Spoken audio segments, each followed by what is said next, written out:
This modern snack appeared in ancient times. It won over every minister in the entire kingdom, but they had no idea that the queen making this food was actually a man. The queen finished peeling 3 potatoes. Then she cut them into spiral shapes. Gray used the royal physician's silver needles to skewer the potatoes. Then she dropped the potato skewers into hot oil to fry. The royal physician watched nervously, afraid the queen might get hurt. Once they were fried to a golden crisp, the popular modern snack, tornado potatoes, was ready. The royal chef was absolutely amazed. This cooking method was completely new to people of ancient times. Over 100 guests were waiting outside for their food. Gray quickly taught the method to the chefs. But most of the chefs had passed out from poisoning, so they were short-staffed. So the delivery maids and eunuchs all became temporary helpers. 2 large pots in the royal kitchen were frying at the same time. Some peeled potatoes, some sharpened bamboo skewers, some tended the fire. Gray set up an efficient production line. When the ministers lifted the lids, they looked confused. A grand state banquet and all they got was 1 potato? But everyone was starving. So the king and queen took the first bite. The crispy crunch made the queen's eyes go wide.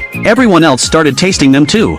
Someone immediately praised how crispy it was. A minister nearby mocked him for never having eaten potatoes. But after trying it himself, he was won over by the delicious taste. The ministers all started looking forward to the next dish. Now Gray was preparing burger meals. She first sliced zucchini and eggplant into strips. Then she hollowed out tomatoes and set them aside. But they had run out of meat. So Gray used barley flour and soybean flour to make veggie patties. When the burger meals were served, this creative and elegant dish amazed everyone once again. This time they grabbed their utensils and dug right in. The king and queen had looks of pure satisfaction on their faces. The ministers were shocked once more. They couldn't understand how this was possible without any meat. The king quickly explained that the patties were made from vegetables. They couldn't believe it tasted so much like real meat. The next course was dessert. Gray used molds to shape colorful sweet jelly into ice cream forms. Then she decorated them with flowers carved from carrots and potatoes. Due to the limited budget, each person could only get 1 dessert. But the ministers looked a bit unimpressed, thinking it looked too simple. The king explained that the wooden stick wasn't just for easy holding. It could also test their luck.